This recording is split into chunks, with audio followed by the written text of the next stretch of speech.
नमस्कार दोस्तों। आज की कविता का शीर्षक है कीपिंग क्वाइट, शांत रहना। यह खूबसूरत कविता पाब्लो नेरुदा के द्वारा लिखी गई।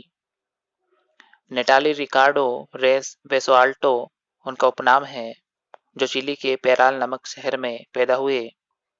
उन्हें 1971 में साहित्य के क्षेत्र में नोबेल पुरस्कार मिला। जान लेते हैं कविता की विषय वस्तु के बारे में। The poem talks about the necessity of quiet introspection. It wants human beings to create a feeling of mutual understanding. It advocates action and liveliness. कविता शांत आत्म चिंतन के आवश्यकता पर जोर देती है। यह मानव से आपसी समझ की भावना उत्पन्न करने के लिए प्रेरित करती है तथा यह हमें अपने कर्म और जीवंतता की सिफारिश करने के लिए प्रेरित करती है। उसकी पक्षधर है। शुरू करते हैं।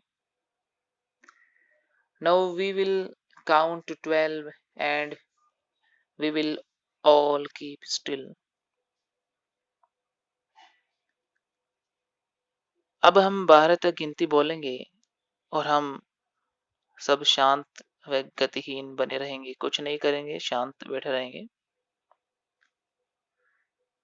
For once on the face of the earth, let's not speak in any language. Let's stop for 1 second and not move our arms so much. पृथ्वी पर एक बार हम किसी भी भाषा में नहीं बोलेंगे, बात नहीं करेंगे, चुप रहेंगे और 1 सेकंड के लिए रुक जाएंगे, अपने हाथ नहीं हिलाएंगे, कोई मूवमेंट नहीं होगी।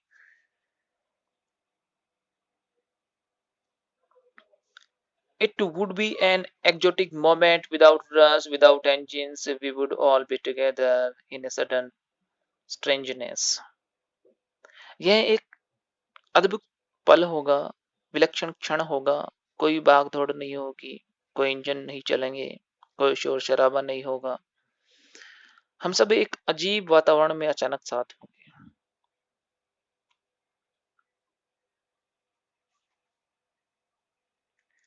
Fishermen in the cold sea would not harm whales, and the man gathering salt would look at his hurt hands. ठंडे समुद्र में मछुआरे व्हेल मछलियों को नुकसान नहीं पहुंचाएंगे, उन्हें घायल नहीं करेंगे तथा नमक इकट्ठा करने वाले व्यक्ति भी अपने घायल हाथों की तरफ देखेगा। Those who prepare green wars, wars with gas, wars with fire, victory with no survivors, would put on clean clothes, and what about with their brothers in the shed doing nothing? वे लोग जो हरे युद्ध की तैयारी करते हैं, gas तथा आग से लड़े जाने वाले युद्धों की तैयारी करते हैं, ऐसे युद्ध जिनमें विजय तो होती है किंतु कोई भी जीवित नहीं बचता, ऐसे लोग स्वच्छ साफ सुथरे कपड़े पहनेंगे और अपने भाइयों के साथ छाया में टहलेंगे और कुछ नहीं करेंगे। What I want should not be confused with total inactivity. मैं जो चाहता हूँ उसे गलती से पूर्ण निष्क्रियता न समझ लिया जाए।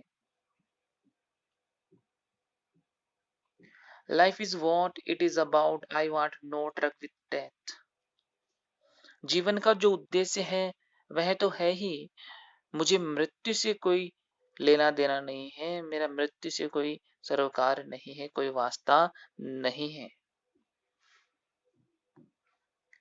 If we were not so single minded about keeping our lives moving and for once could do nothing, perhaps a huge silence might interrupt the sadness of never understanding ourselves and of threatening ourselves with death. अगर जीवन को चलाते रहने का हमारा एकमात्र लक्ष्य न रहा होता, हम केवल एक बार कुछ न करके देखते तो शायद एक विशाल शांति उस उदासी को भंग कर देती जो अपने आप को कभी न समझने तथा अपने को मृत्यु के खतरे में डालने के कारण पैदा होती। Perhaps the earth can teach us as when everything seems dead and later proves to be alive. शायद पृथ्वी हमें सिखा सकती है कि जब सब कुछ मृत प्रतीत होता है तो बाद में वह जीवित सिद्ध होता है। Now I will count up to 12 and you keep quiet and I will go. अब मैं 12 तक गिनती बोलता हूँ और आप चुप रहेंगे और मैं चला जाऊंगा।